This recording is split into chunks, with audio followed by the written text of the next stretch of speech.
And we are right at time. So let's go ahead and get started.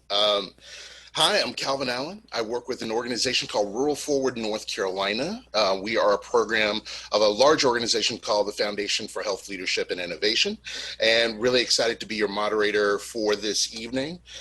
Wanted to let you know, as Erwin was just saying, that translation services are available. So if you look at the bottom of your screen with the menu in Zoom, there is a globe there that's around translation, and you can click on that to hear in either English or Spanish. So that is there if you need it at any point throughout the night. And also just wanted to take note that a recording of this session is being made, and it will be available in both English and Spanish later on in the week. And so with that, let's go ahead and get started. We're excited tonight to be joined by Jessica Holmes and Josh Dobson, both running for Commissioner of Labor. Steve Troxler and Jennifer Wadsworth, both running for Commissioner of Agriculture. Jen Mangrum, running for Superintendent of Public Instruction. And Yvonne Holley, running for Lieutenant Governor. We want to thank you all for being a part of this forum, and starting off with the obvious here: food, farms, hunger relief. They're all baselines for each of us. COVID-19 has really amplified the issues faced by our specific communities, but also the systems that link all of us. That's why we're hearing from candidates on these vital issues and why doing that is so important. What is their experience with food systems issues? How do they propose we address community issues and community deficits with equity in mind? How can we build upon our farming and food assets? And how do they each propose, especially in this time of amplified needs, that all people are fed, and that those who supply that amazing food that we eat have the resources and supports they need for sustainability? All of us who are part of this today are one of over 370 people that registered for this event, and we anticipate more joining us over the evening. In November, we'll all have the chance to vote for who can best answer these questions in North Carolina. And that's why the organizers planned this conversation with candidates. It's to provide a virtual, nonpartisan candidate forum to hear state-level candidates discuss important issues related to food, farming, and hunger in our state. The next slide shows the planning team and the organizing agencies: Moms Rising, the North Carolina Rural Center, Carolina Farm Stewardship Association, Feeding the Carolinas, the North Carolina Alliance for Health, Second Harvest Food Bank of Northwest North Carolina, the Food Bank of Central and Eastern North Carolina, and the Rural Advancement Foundation International, USA. Regarding our agenda for tonight, in just a few minutes, we'll start with quick candidate introductions. The bulk of our time will be spent asking each of the candidates 5 questions on food, farms, and hunger that emerged from your feedback. We'll provide an opportunity for closing statements from each of the candidates, and we'll seek some real-time feedback from you through some quick polling we'll do right at the end of the evening session. And we'll adjourn at 8:30 p.m. We ask you to keep notes on how this format works. We all know that this is not how we planned it, but we all are adjusting to COVID-19 and this change in circumstance. At the end of the session, a link will appear automatically for some quick evaluation. It'll also be sent to your email addresses after the session is ended too. But if you're like me, I know I want to go ahead and get it done. So that link will be there, but if you want to do it tomorrow, that option is there too. With that, let's talk just a little bit about the guidelines. I'm going to seek responses to those 5 questions on farms, food, and hunger from each of the candidates. They will each have 90 seconds to respond. Prior to the event, the order in which the candidates would receive and respond to questions was randomly selected and sent to the candidates. Candidates are not going to have the opportunity for rebuttal. Candidates are asked to limit their responses to the subject matter of the questions asked and refrain from personal attacks against other candidates. If necessary, I'll step in. A timekeeper, my colleague, Phil Sheldon, will alert individual candidates directly through Zoom chat when their response time is nearing an end. Due to the limits of this format, live questions from the audience were not possible, but you submitted questions when you registered for the event. Those submissions were considered in the selection of the final list of questions overall. Each candidate will have a minute for a closing statement, and then the event will be recorded through Zoom and again shared on social media and in special email communications, again in English and in Spanish. With that, I think it's time for some opening statements. So to our candidates, we thank each and every one of you for joining us this evening. I'll now ask each of you to introduce yourself, including your name, where you live, what office you're seeking, and why farms, food, and hunger matter in North Carolina today. Looking at the candidate response order, Jennifer Wadsworth, would you start us off? Hey y'all, my name is Jenna Wadsworth and I'm the Democratic nominee for North Carolina Commissioner of Agriculture. I want to start by thanking the organizers for putting this very important forum together tonight for all of the voters and people who are involved in the industry. And for the last 10 years, I've been elected in Wake County as the Soil and Water Conservation District Supervisor, a role that I've been proud to serve in for the 1.2 million people who call this county home since we made history with my first election in 2010 when I became the youngest woman ever elected to any political office in the state. And I share that because I think it's important to realize that young people are not just the future. We're capable of making real meaningful change in our community starting today. And that's something I've been doing for the past decade. And in particular, serving our farmers in Wake County despite intense developmental pressures. And I'm really proud of my work co-authoring the county's agricultural and economic development plan that gave our farmers a viable pathway to market so that way they could continue doing what they love to do, which is farm. And for those who, maybe aren't familiar with my candidacy, I want to let you know that running for this office is also very personal to me. So I grew up on a hog cow, chicken, corn, cotton, tobacco, and soybean farm on a dirt road in Johnston County. My earliest memories are on the farm, and I'm still very much involved in the operations of that farm with my father to this day. And I think that agriculture holds the key to addressing some of the biggest issues that we're facing in society right now, be they addressing climate change, food insecurity, feeding our children, talking about our farm workers and farm laborers, addressing social justice and environmental justice and economic justice. So thank you again for the opportunity to be here. Thank you, Jenna. And sorry, we've got your name wrong up there. Josh Dobson. Yeah, in addition to what Jenna said, I also want to thank the Carolina Farm Stewardship Association, the Feeding the Carolinas, the North Carolina Alliance for Health, Moms Rising, the North Carolina Rural Center, and the Rural Advancement Foundation International for putting on this very important forum. My name is Josh Dobson. I'm currently in the State House. I live in McDowell, but also represent Avery and Mitchell counties in the far western part of the state. I am running for North Carolina Commissioner of Labor. I've thought a lot about why food, farming, and hunger matter. It doesn't matter which part of our state you're from. If you don't have enough food to eat, you can't perform at a high level at school, and you can't perform at a high level at work. Representing a poor rural district, I see what hunger does to kids and the effects it has on families. As chair of health policy and appropriations, I promoted policies that address health disparities, food deserts, and health inequities. That same type of non-ideological problem-solving approach I've had in the House is the same mindset I'll bring to the Department of Labor. Thank you so much for allowing me to be here tonight, and I look forward to the conversation. Great. Thank you, Josh. Jen Mangrum. Hi, thank you. Yes, thank you to everyone who's put this on. I feel very fortunate to be here tonight. I am running for State Superintendent of Public Instruction. I have been a classroom teacher for over 33 years, currently at a university helping our next generation of teachers come along. But I've spent 14 years in an elementary school. I'm here tonight because my role includes not only the academic support for our children, but their emotional, social, and physical well-being. I want schools to really focus on the whole child, the needs of the child, and how do we help them grow to be happy, healthy human beings. I think it's obscene that we can put a missile across the world within 3 feet and we can't feed our children.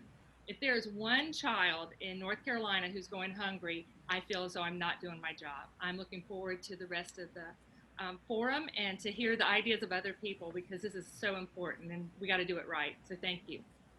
Thank you. Jessica Holmes.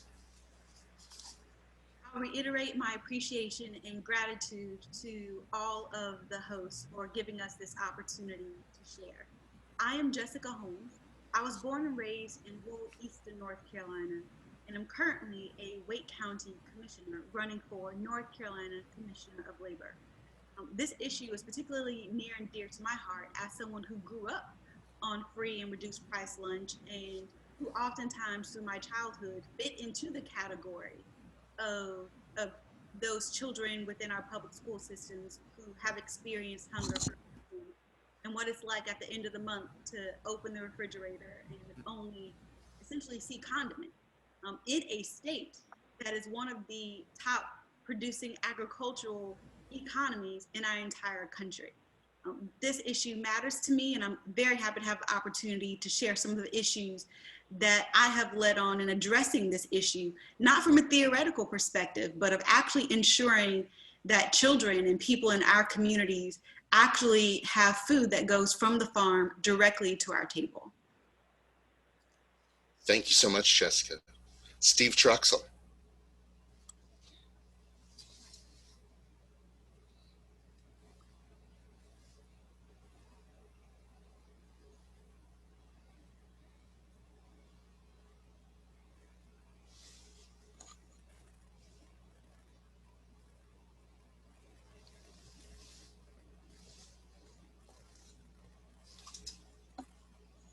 Steve, are you there?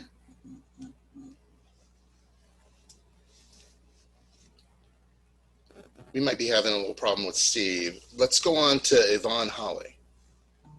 Well, thank you everyone for this wonderful opportunity to talk about something that's so near and dear to my heart. And I say that it's been near and dear to my heart because when I first entered the North Carolina General Assembly, I was the one that brought food deserts to the attention of my colleagues because I had recently lost a couple of grocery stores in my community and found out that what was as important in my district was even more important, and the situation was worse in other areas, especially some of the more rural parts of the state.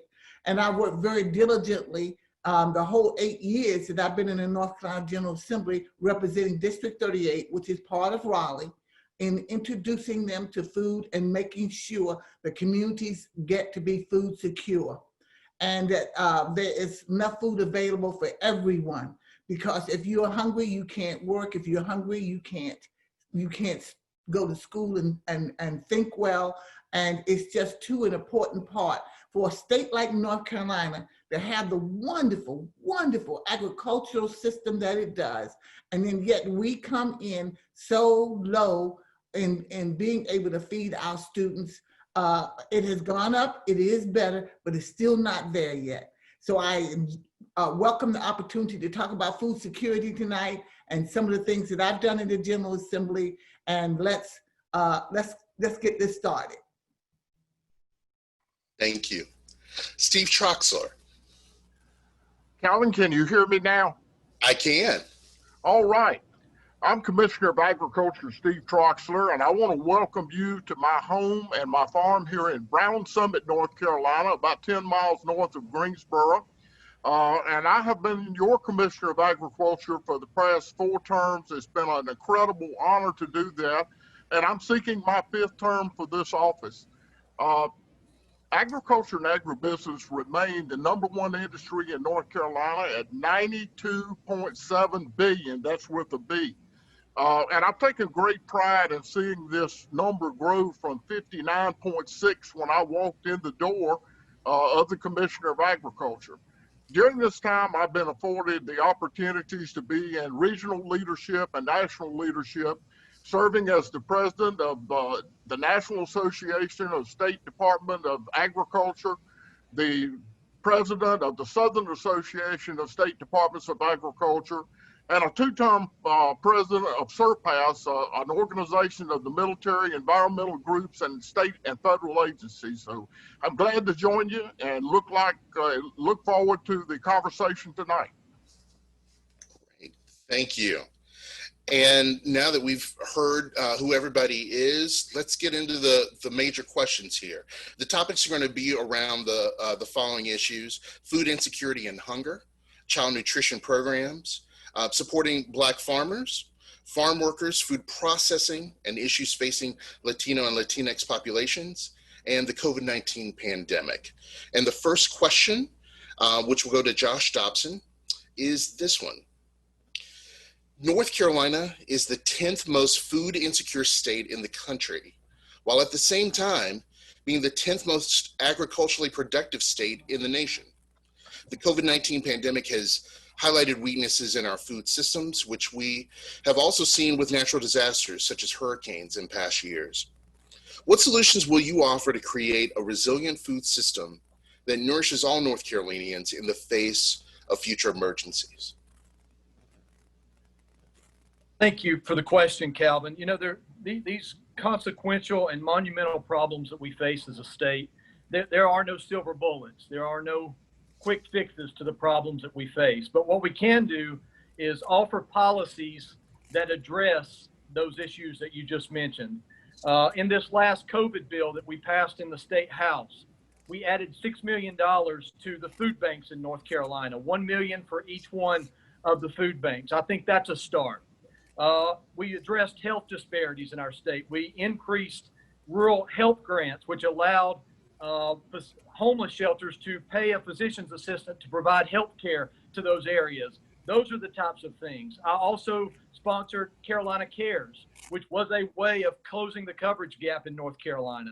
So there is no silver bullet, but there are things that have been done in the State House to address this area and this issue of food inequities in North Carolina. Thank you, Josh. One quick note is that, this is Zoom. We're having a few problems with translation. So we do want to let people know that we're doing the best we can to kind of try and fix the issues. If we can't fix those issues, we'll make sure that there's a translation of the entire session by the end of the week.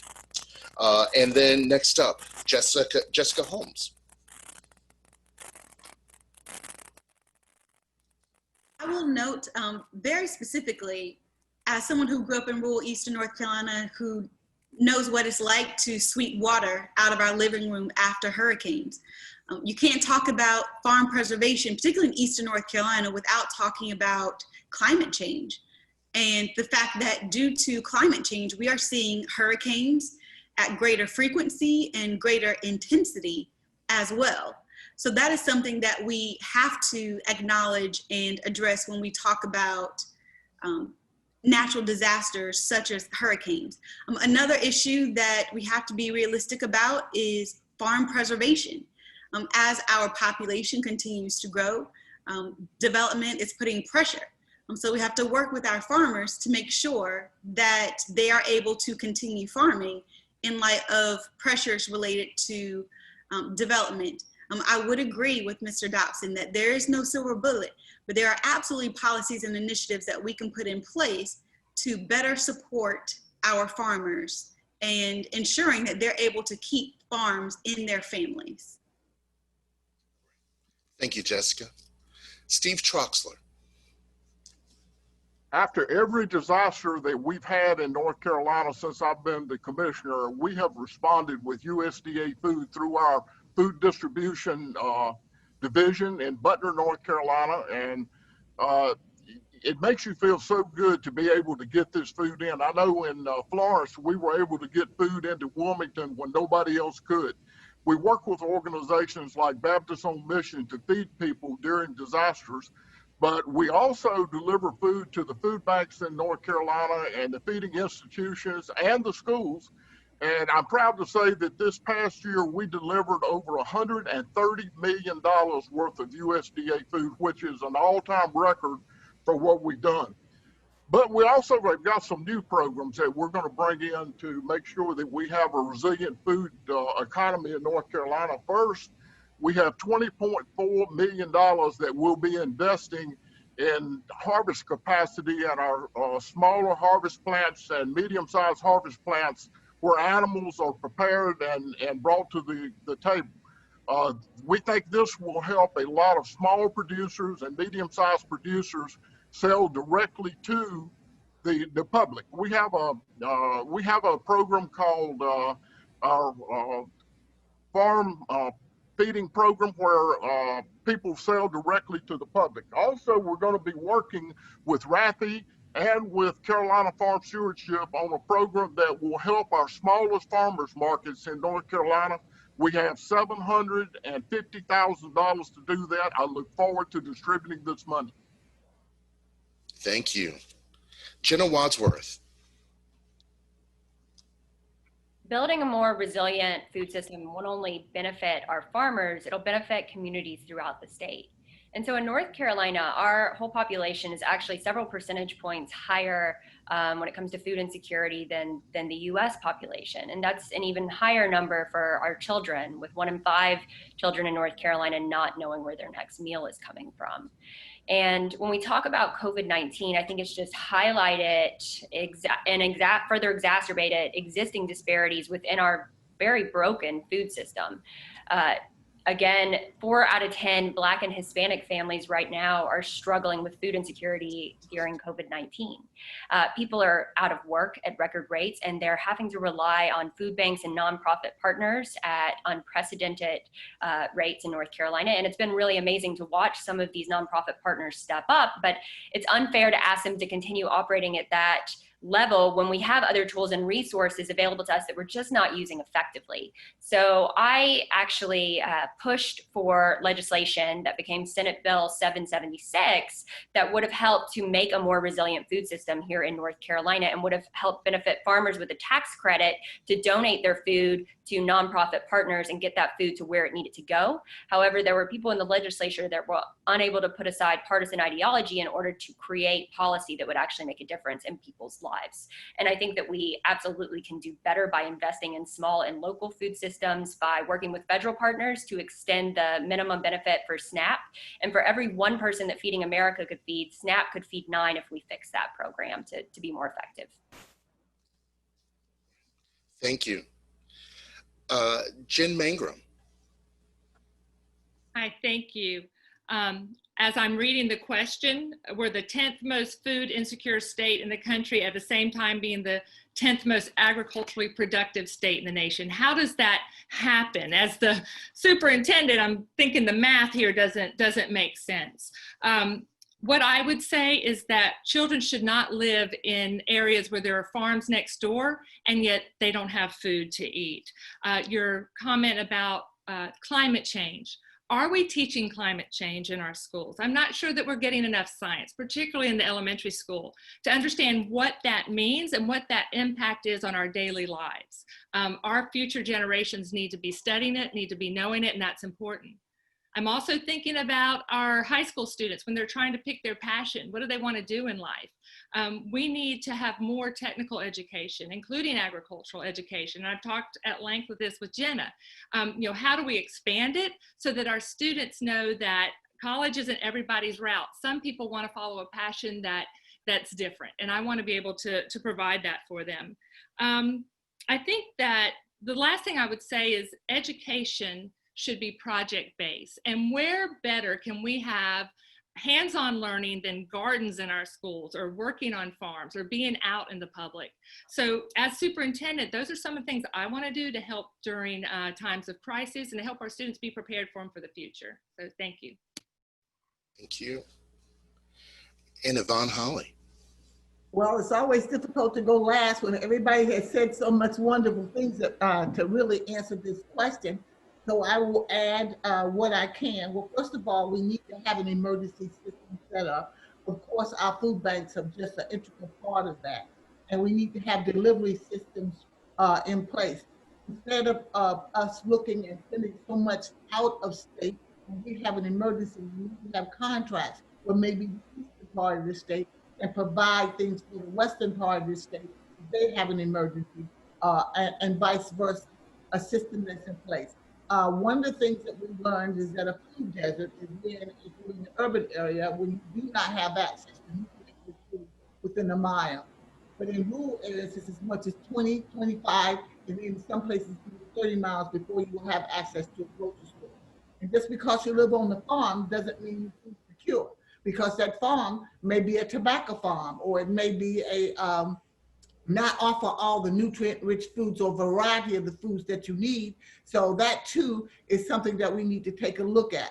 I was instrumental in getting the Corner Store Initiative in, which brought nutrient-rich, which is bringing nutrient-rich foods to convenience stores and small stores and mom and pop stores, predominantly in the eastern part of North Carolina, where they had been hit the hardest by some of the hurricanes. That's only a sample of what can be done. We need to do more of that across the state and set up a system that of checks and balances for these emergency kind of situations. Thank you. And now we'll move on to the second question, which is, before COVID-19, 1 in 5 North Carolina children lived in food insecure households. Feeding America now estimates that nearly 30% of our children are food insecure, lacking consistent access to healthy, affordable foods.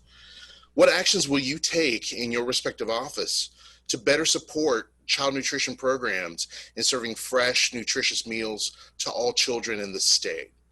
We'll ask Jessica Holmes to start us off. Many people can talk about child hunger or food insecurity from a textbook perspective. I am someone who can speak to it from a lived experiences perspective, which is why when I made history in 2014, being the youngest county commissioner ever elected in Wake County's history, one of the first initiatives that I put forward was to put food pantries in high poverty high schools and middle schools all across Wake County. Each of these pantries not only includes non-perishable goods, but a refrigerator and a deep freezer, including fresh fruit, vegetables, as well as meat. As Jen Mangrum mentioned, I very much support community gardens. We've also been very proactive in ensuring universal breakfast at our high poverty elementary schools in particular, and also supporting our nonprofit community and doing the work that they do very well by ensuring they have the funding to do what they need to do.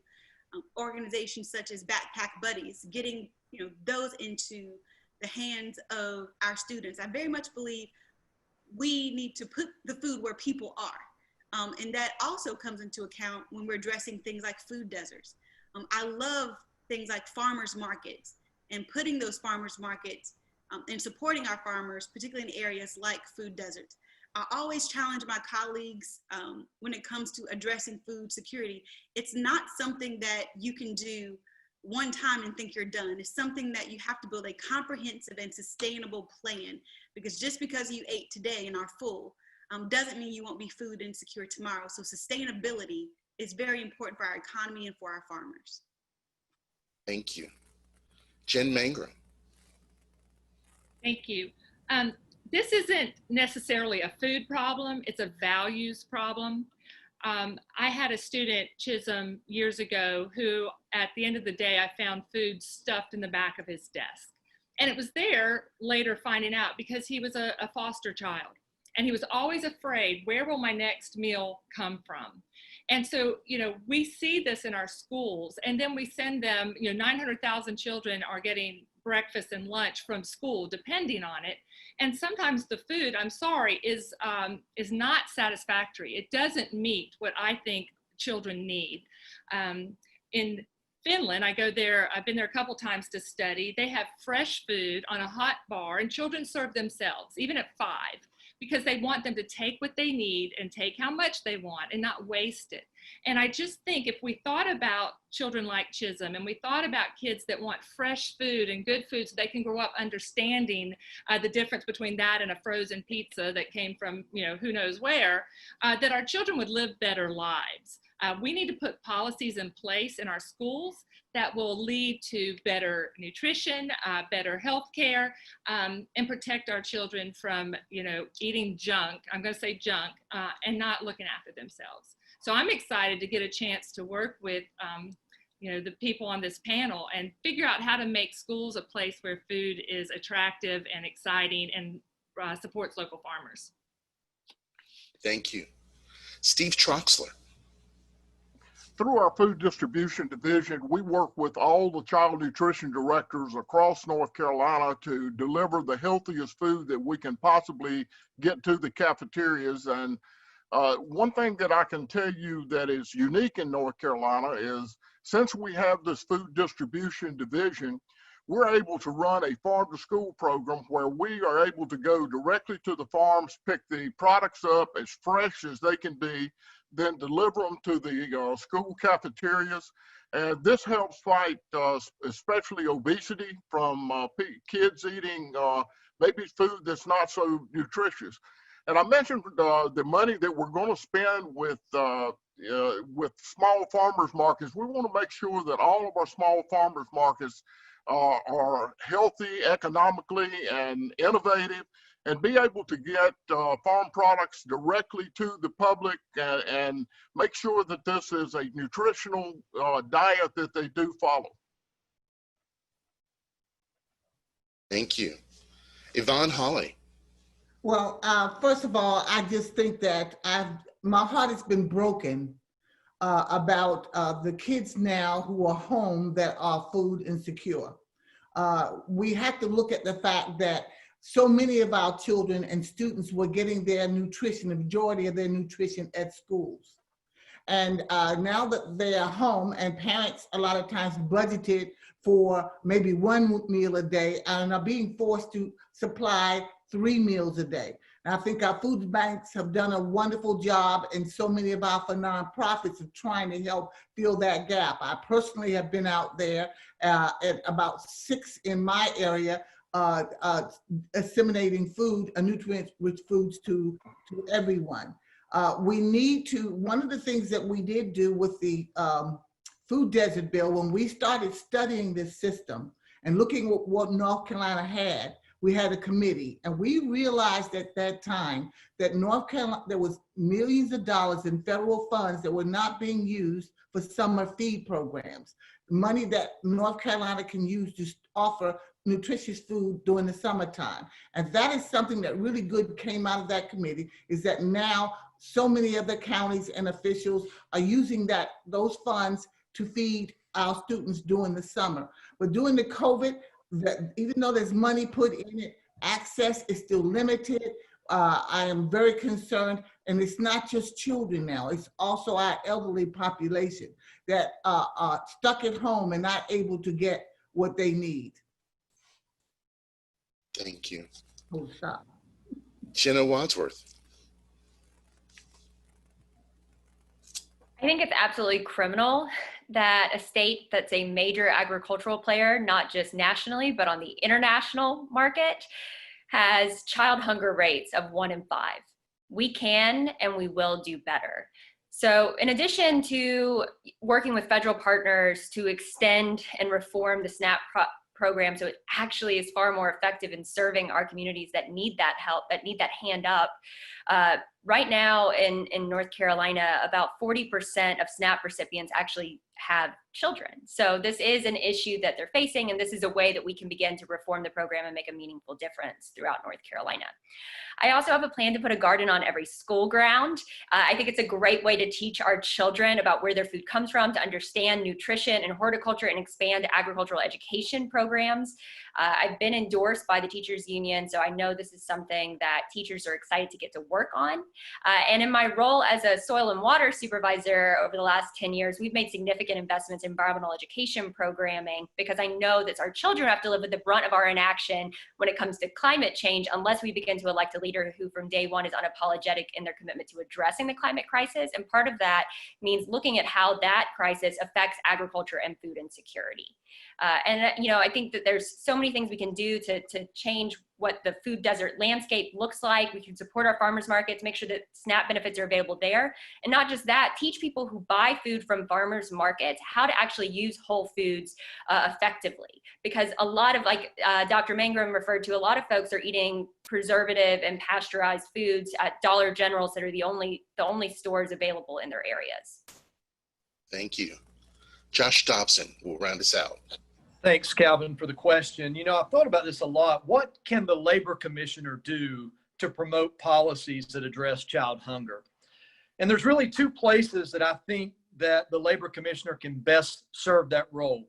First, as a member of Council of State, collaborating with the Commissioner of Agriculture, the Superintendent of Public Instruction, and obviously the Governor to advocate for policies that address child hunger.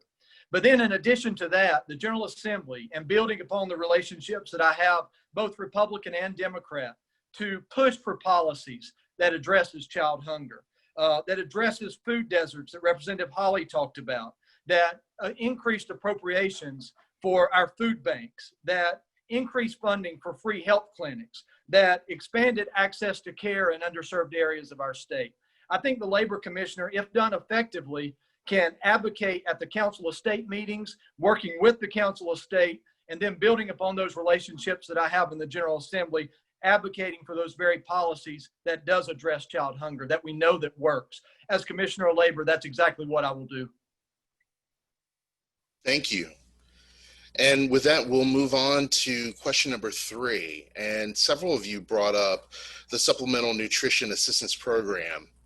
According to 2018 data, over 42% of SNAP recipients, SNAP participants in North Carolina are in working families. In other words, even though the adults work, they don't make enough to make ends meet and cover all their food needs. How will you address this disparity? And we'll start with Jen Mangrum.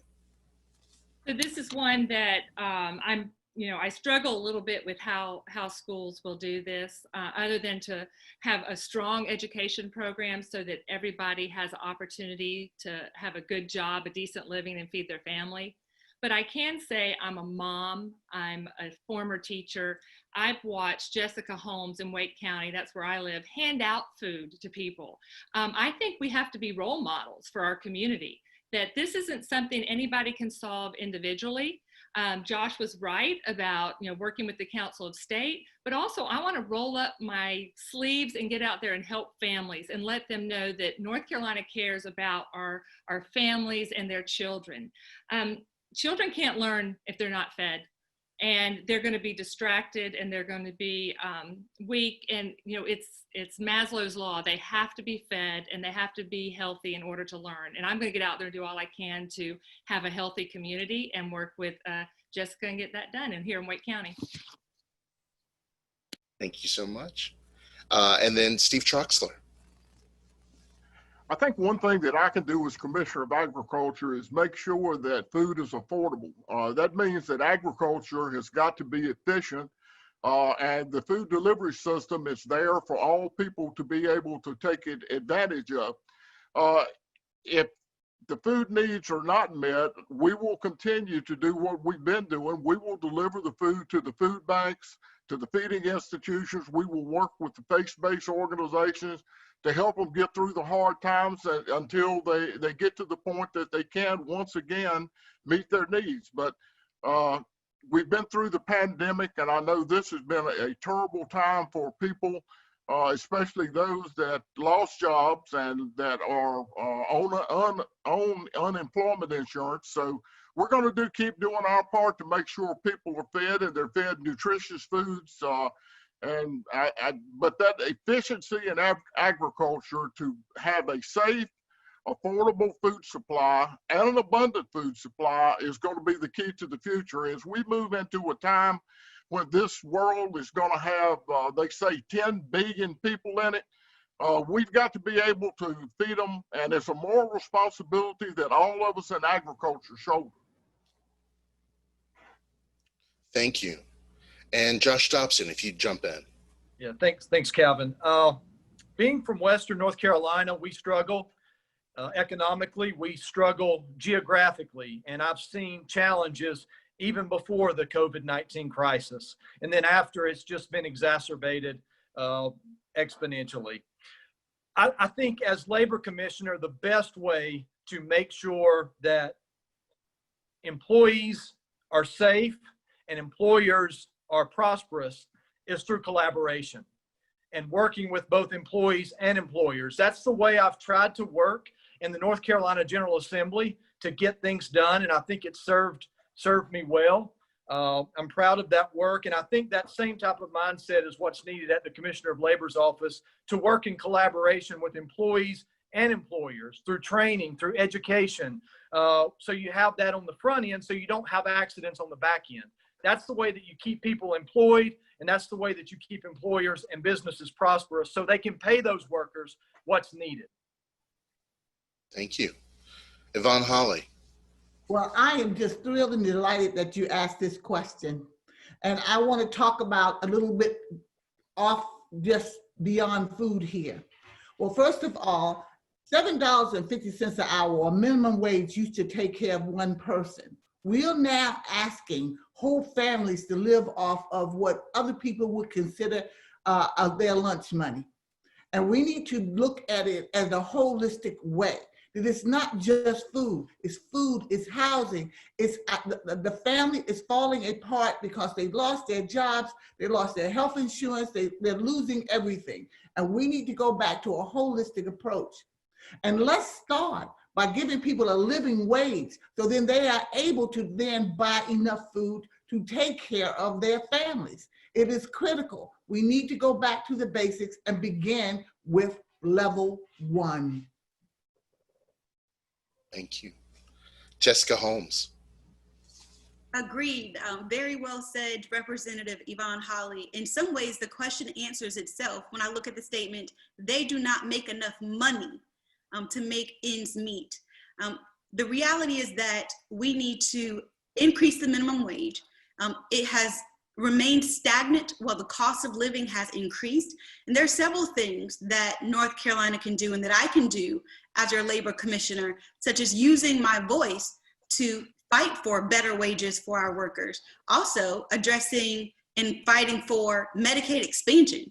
Because when you look at things that, quite frankly, are putting many North Carolinians in debt, you look at affordable housing, you look at the cost of healthcare. You also look at issues related to inefficient transit systems across our state. So we have to start with getting more money into the hands of our hardworking workers. And right now, you see so many people thanking essential workers. Well, they can't pay their mortgage with our gratitude and our appreciation. We need to pay them a living wage. We also, right now, during COVID-19, greatest public health crisis of our lifetimes, we also need to ensure hazard pay for those workers that are lifting up our economy at this most critical time. Thank you. Jenna Wadsworth, if you'll close us out on question number 3. People facing hunger in North Carolina are estimated in needing over $700 million additional dollars in order to cover their expenses and be able to put food on the table. I don't think that we'll get any argument here when I say that in America we've become accustomed to cheap, quick, and easy when it comes to our food.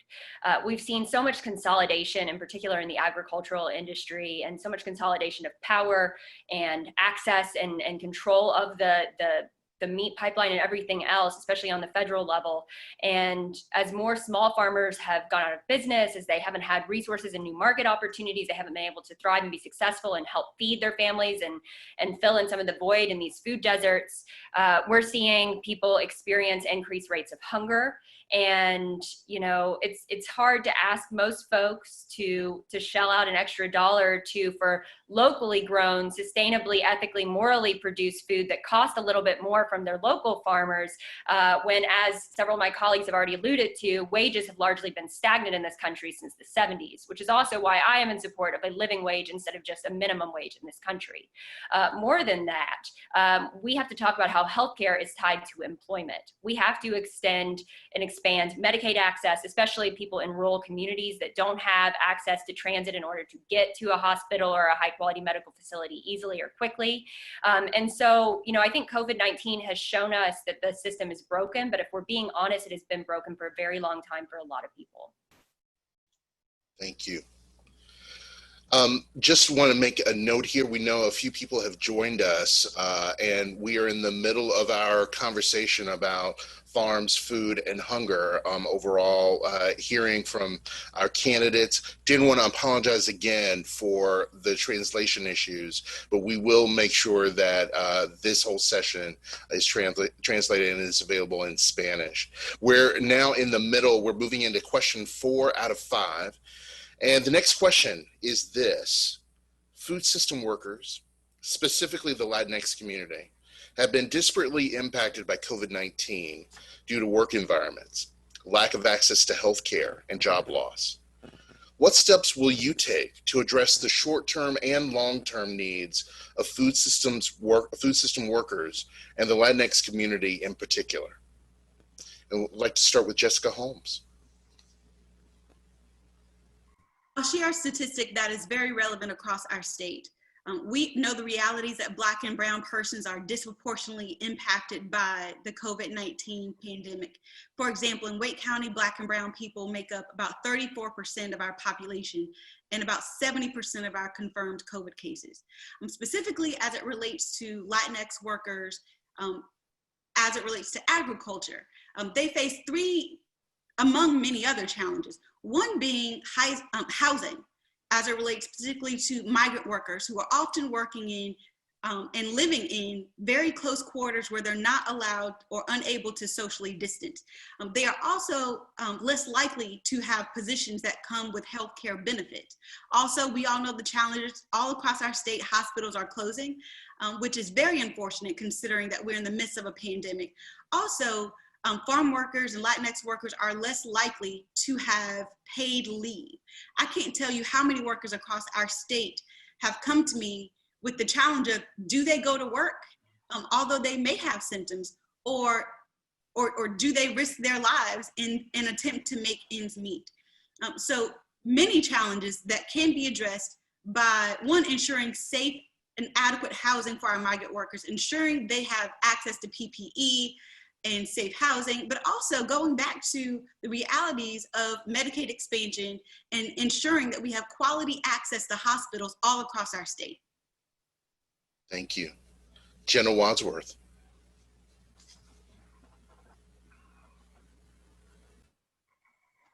I want to start with the acknowledgement that our Latinx farm laborers make up the backbone of the agricultural industry. And without them, we wouldn't be able to put food on our tables or clothes on our backs. So let's give them the respect and the dignity they deserve for making this industry work every single day. And, it's what we're seeing right now is an absolute crisis point as more of these farm workers are contracting COVID-19.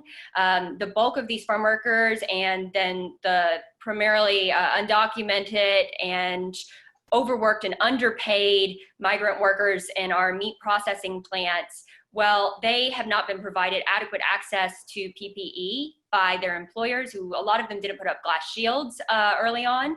Not just that, they have a very physically intensive, demanding job, and they are working long hours. They either don't have access to healthcare, they're scared to take a day off of work because their H-2A visa status could be put into jeopardy if they don't show up. They're scared to go to a hospital because they're scared that ICE will be staking that out and could round them up or their family. And so we have to talk about the people who make this industry work. And I am someone who believes that our farm workers, our undocumented workers in ag, they deserve a moral pathway to citizenship. And I think that a truly great America would have already addressed the immigration crisis instead of treating it like a pest problem. Furthermore, as the effects of climate change continue to intensify and grow more frequent, we're going to see a flood of climate refugees coming to this country seeking shelter and looking for hope and opportunity. So it is absolutely critical that we treat people with the humanity they deserve. Thank you. Steve Troxler. Even though the Department of Agriculture has no regulatory authority for the plants, the large the slaughter facilities that have been in the press, I've been very active, and the department has been very active in trying to make sure that these workers have a safe working condition. I have been kind of a go-between between the large corporations, public health, DHHS. We helped set up a program where there was a team that went in to assess what more could be done, what under CCC guidelines could be done. So we've been very proactive in working with the HHS, the health departments. I think we've made a difference. A meat slaughter facility is no good if it doesn't have workers, and the workers are the people that do get the meat out of the plant and to the public. So we've been very, very proactive with workers. And as far as our farm labor, we in North Carolina, for the most part, have H-2A workers, which mean they live in inspected housing that is federal guidelines and state guidelines. So we've also been very active to try to keep these workers healthy by such programs as groceries being delivered to the farm. And we have asked DHHS to site test these workers as they come to North Carolina to prevent spread. Thank you. Josh Dobson. Thank you so much. This is one area that the Labor Department has direct oversight when it comes to the migrant housing. There's a lot that people that are not familiar with what the Labor Department does, but this is one thing that the Labor Department can do to address your question, to make sure that those migrant houses are as they should be. And that's what I will do as Labor Commissioner. With regard to health disparities and access to health care, there's a lot. Again, closing the coverage gap is something that I took a lot of heat for, but I supported that, and that has to be a part of it. But it has to be more than that. We have to support our public health departments, our free health clinics, our federally qualified health centers. We have to pay Medicaid providers to go into these areas to where these workers are. And in addition to that, behavioral health is something that we've not talked about yet. That's critical. It's not just physical health, that we have to make sure the funding is there. In this latest COVID bill, or the one before the most recent one that we just passed, we allocated $50 million for behavioral health across, in additional money across North Carolina. So again, there's not one thing, but there's a lot of little things that the Labor Commissioner can advocate for to address these things that you're talking about in your question, Calvin. Thank you so much. Thank you. Jen Mangrum. Yeah, we have a values problem, as I talked about before. Currently, we have a two education system. We have a system that supports our white children, and we have a system that neglects our Black and brown children. One example, the General Assembly is responsible for curriculum. I don't know if many people know this, but if you look at the 4th grade curriculum, which is Learn About North Carolina, there's a standard that says our students will value our monuments, and a direct link to the Confederate statue in front of the Capitol. It doesn't ask them to know the stories. It doesn't ask them to look at the primary sources or the documents. And so we are leaving out the history and understanding of our Black and brown children. We wonder why they don't have as many opportunities, because we've set it up so they don't have as many opportunities. How often do we see someone from the Latinx community or someone from the Black community represented in our history books? Not a lot. So I think North Carolina, this food conversation is about why do some have and some have not? And why is our General Assembly not more concerned with those that have not? Next year, I want to rewrite the curriculum. I want our children to see themselves and know that they can and deserve more than what we've been giving them. Thank you. Yvonne Holley. Okay, it's hard to be last again with so many good things to say, but let me talk about something that nobody's talked about. And that is the fact that inequity in just among the essential workers and the treatment and the respect that was given. Most of our medical people in our hospitals were given staying in hotels. We worked very hard to make sure they had the proper equipment and protection things that were done for them. And we kept them on the front line. People brought them food. People did everything they can and are still doing to make sure that our healthcare workers in particular are taken care of. We aren't doing that for people who are working our food systems. They should be protected. We should offer them first line of defense, and at the slightest temperature or fever or anything, that they get top quality health care. We should offer them hazardous pay. We should offer them all kinds of benefits, even temporary housing that may be such that keeps them out of the compact situations that so many of them are, because they are the front line to all of us. They do what they do so we can do what we do. So it's just real important that we treat everybody equal and look at our food system workers and our plant workers and our grocery store employees, and we treat and our Latinx community in particular with the respect that they deserve for being on the front line for us. Thank you. Jenna Wadsworth is the first speaker on the next question. And this one certainly has meaning for a lot of the folks in my family. We, both sides of my family were farmers in North Carolina. North Carolina has a long legacy of farms owned and run by African Americans. There's a long history of discrimination against Black farmers, to the point that today only 4% of farm operations in the state are African American owned. If elected, what will you do in the role of your respective office to support Black farmers and other underserved farming populations, such as beginning farmers, female farmers, or small-scale farmers in North Carolina? Jenna? I want to start by saying Black Lives Matter, Black farmers matter, absolutely, and without any caveats. And I encourage you to read the op-ed that was published by the Fayetteville Observer that I wrote after Juneteenth, talking about the plight of our Black farming community in North Carolina. Black farmers in this country own 1/10 of the land now that they did a century ago because of a dirty history of discrimination on part of USDA, the Farm Service Agency, predatory lending practices, or lack of access and awareness to the resources that would be available to them. I believe that we should support these small business owners and allow them to be successful in competing in our economy. And I have been so excited to see so much community support galvanized around these Black farmers markets over the last few months.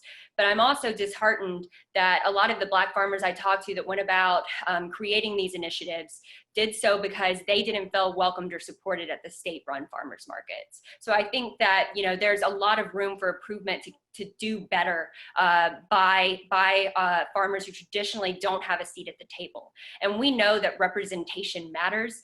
Sometimes some of these voices aren't being heard in the Department of Agriculture. And I'm someone who believes that you cannot effectively lead or govern from within an echo chamber where everyone else's experiences mirror your own. And so I'm about giving people a seat at the table, allowing them to be a part of this discussion. I actually have been speaking to Black farmers since day one, and we have been working on a targeted plan to change the future in North Carolina. Thank you. Invite Yvonne Holley in.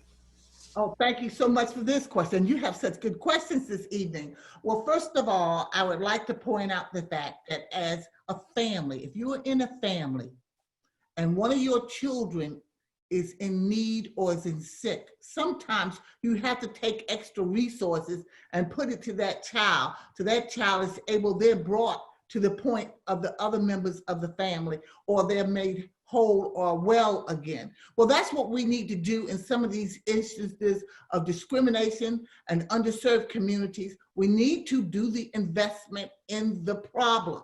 And if the problem is you are not getting them loans, if you're not helping them with the same things that the other farmers are having, then you need to do so. You need to make a special effort. It's like when you're teaching children in a school and someone is falling behind, you start a special program to enhance the education of those kids who are particularly in need. We need to do this for our farmers and bring them up to a level that they are and should be equal partners and being able to get the same kind of loans, the same kind of seeds, the same kind of treatment and contracts that everyone else is getting.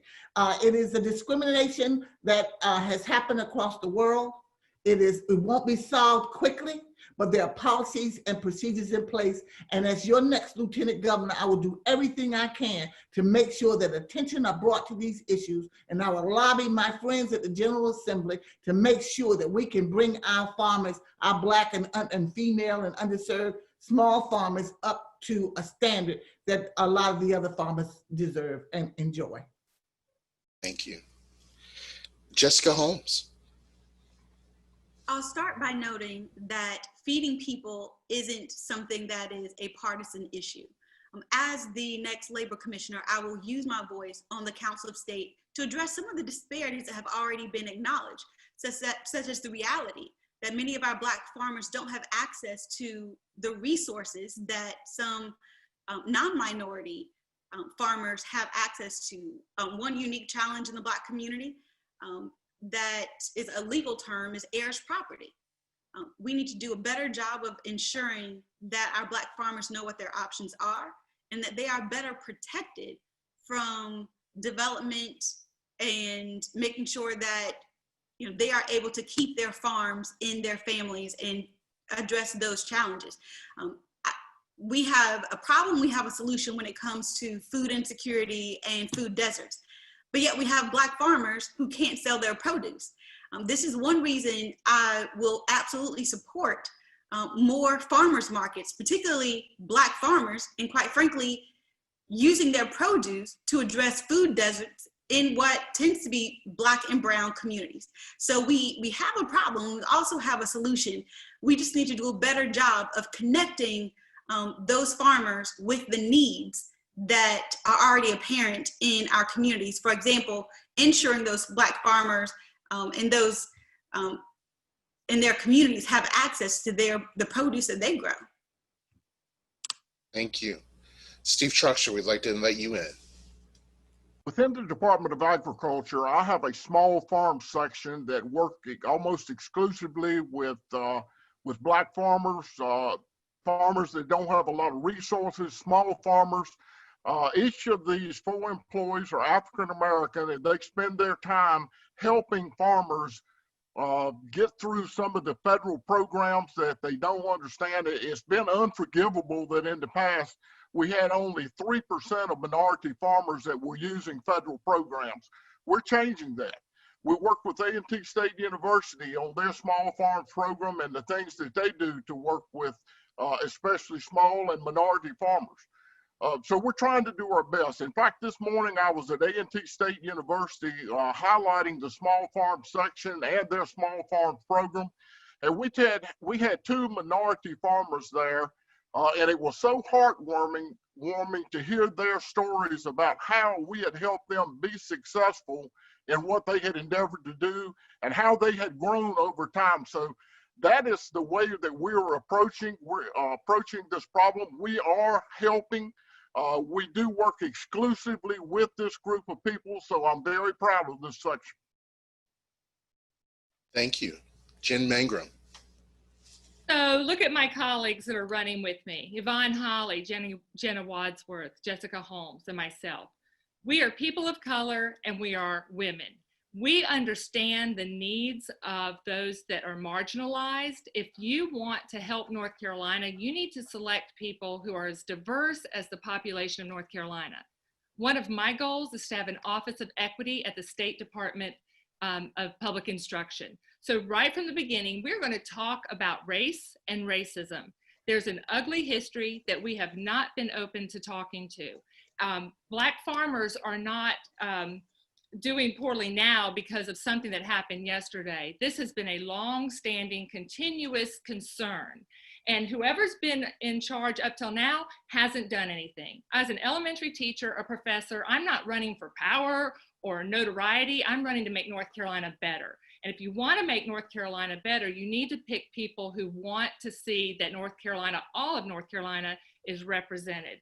I assure you that our children are going to grow up being better than we are and are going to leave the world better than we did. Thank you. Josh Dobson. Thank you.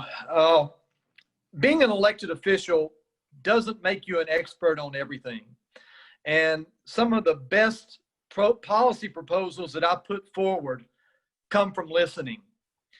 And I would want to visit those minority farms and listen to the concerns and listen to the issues that are being faced and listen to solutions that those that own minority farms have, and then go about advocating and putting policies into place that help them move forward.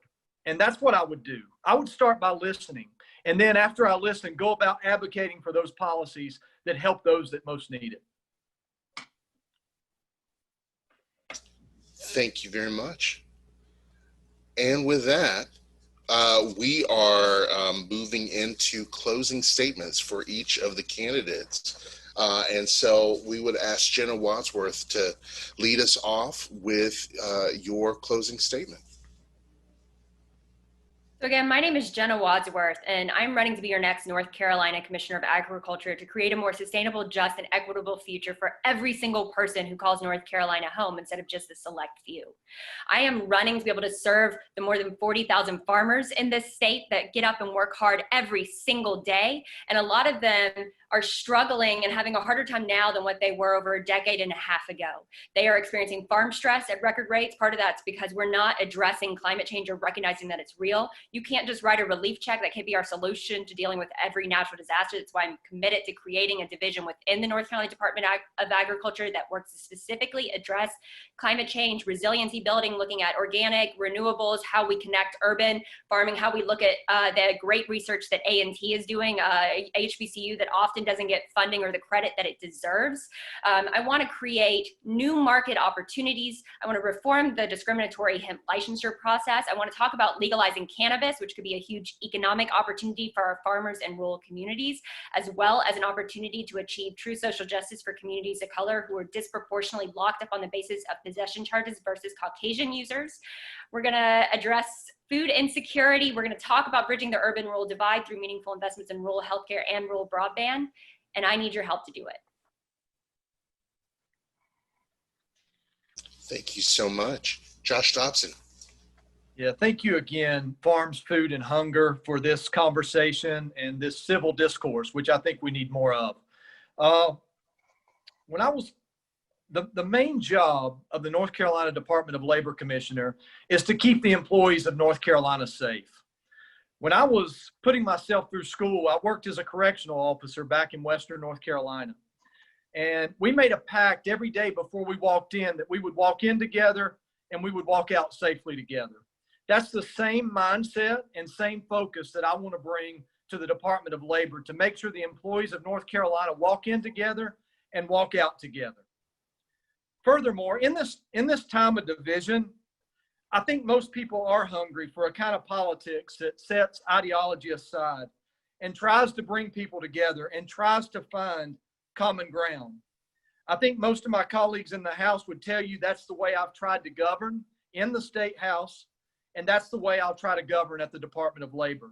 My name is Josh Dobson. I am running for North Carolina Commissioner of Labor. Calvin and the whole group, thank you for the opportunity to be here. It's been very helpful. Thank you so much. Thank you. Jen Mangrum. So I'm Dr. Jen Mangrum. I'm a candidate for State Superintendent of Public Instruction. Thank you to CFSA, the Feeding the Carolinas, Moms Rising, the Alliance for Health, the Rural Center, and the Rural Foundation. If I've missed anyone, thank you too. Who you choose for State Superintendent matters.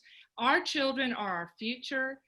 We need to think about the curriculum that they're learning. We need to think about the classes they're able to take or not able to take. We need to think about how do we help them find their passion. I want to do that, and I want to do it through the lens of equity so that each and every child has the opportunity to flourish. In order to do that, I need your vote. I promise you that my 14 years in the elementary school is going to come through because I'm going to take care of those kids. I'm going to protect them. And I'm going to make sure that North Carolina has the best education system in the country. Thank you, Dr. Jen Mangrum. I look forward to hearing from you more as we get on closer to November, and I hope I get your vote. Thank you. Thank you. Jessica Holmes. Jessica Holmes, running for North Carolina Commissioner of Labor. I am the daughter of a laborer, a woman who made $7.25 for most of her time working at various meatpacking plants just like the meatpacking plants all across North Carolina where COVID-19 has been allowed to run rampant with very few consequences, with oftentimes no inspections following up on complaints from workers. My mom set me on a path to be before you today as a non-traditional candidate. Thank you for giving me a seat at this table. And I hope to earn a seat at the table as the first person of color to ever be elected to the North Carolina Council of State. My mom sustained a workplace injury long before I understood the concept of workers' rights.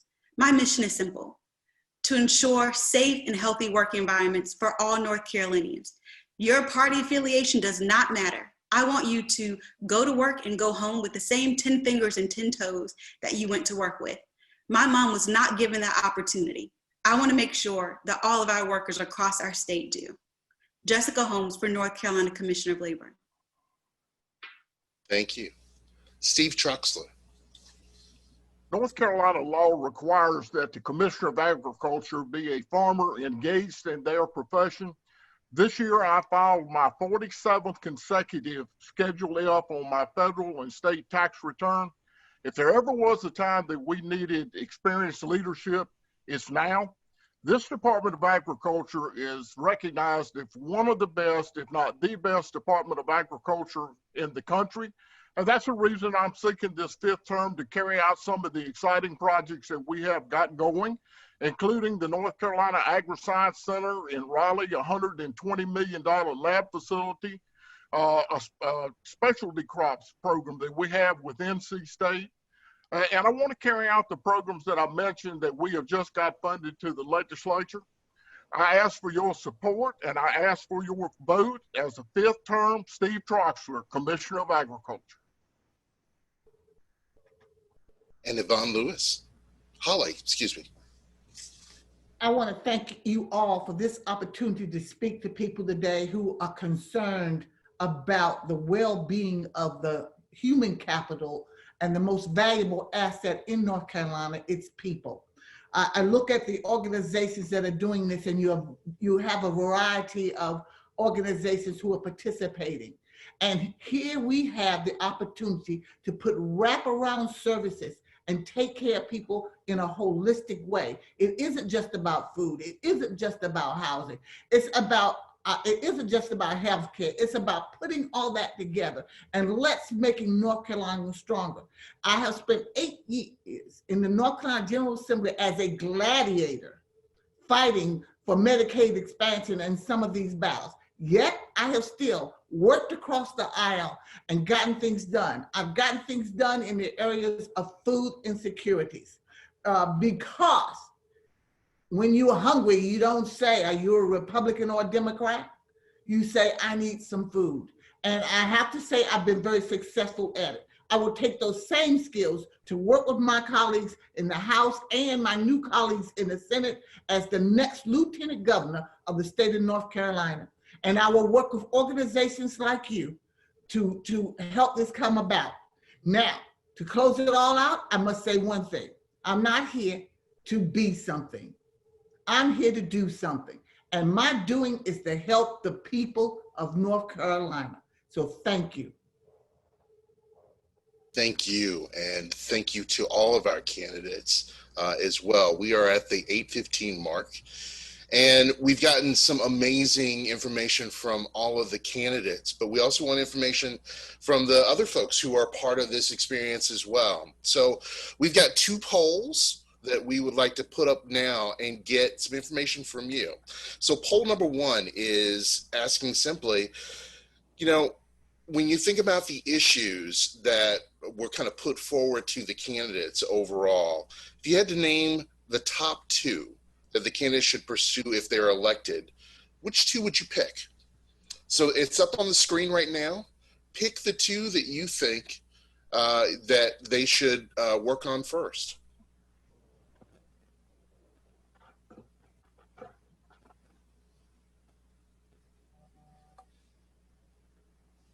Food insecurity and hunger, child nutrition programs, Black farmers, farm workers, food processing. We're getting some results back. By far, 77%, food insecurity and hunger, followed up by climate change with 41%. I think then we go to farm workers, food processing, and issues facing Latinx populations. I think then we go to COVID-19 with 24%, Black farmers at 19%, and child nutrition programs at 15%. All right. Here's question number 2. And you know, this is no big surprise. We want to know if you got what you needed from tonight. So has this forum better help to better inform you on how you're going to vote? Yes, no, or I'm not sure yet. Has this forum better informed you about how you'll vote?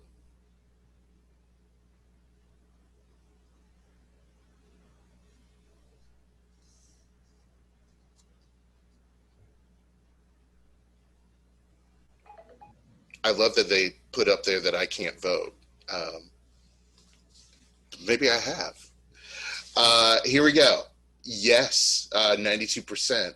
A few folks are like, no, not really, 3%. And some people are just not sure. They're at 5% with that. Thank you all for participating in that. That helps us as well to understand a little bit about kind of where people are and what you've gotten. As we've mentioned already, that as you close out of here, there'll come up a link for some quick evaluation. So doing this virtually is difficult. And we want to get your feedback about what worked, what didn't work, what we can do better. So please fill that out if you can. You'll also, if you miss filling it out with that link, it'll be emailed to you as well.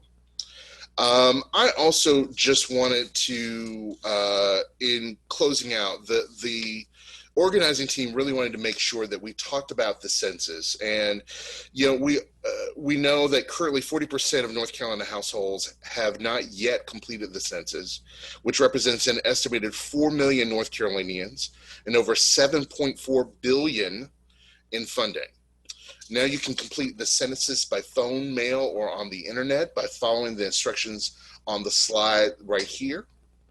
Also, you know, November is coming faster than you think. It's really important to have a plan for how you're going to vote.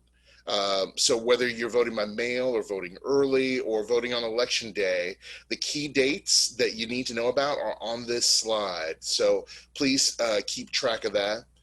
And also just thanks to all the hours put in by our sponsoring organizations and everyone who participated.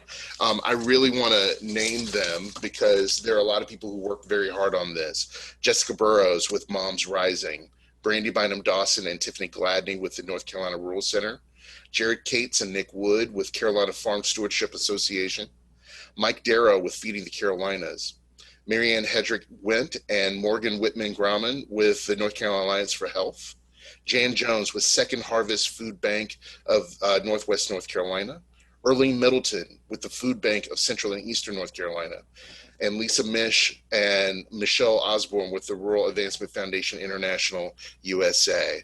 I also just really want to thank Jenny Grant with the Rural Center for being our tech expertise, as well as Philip Sheldon for keeping us all on track tonight.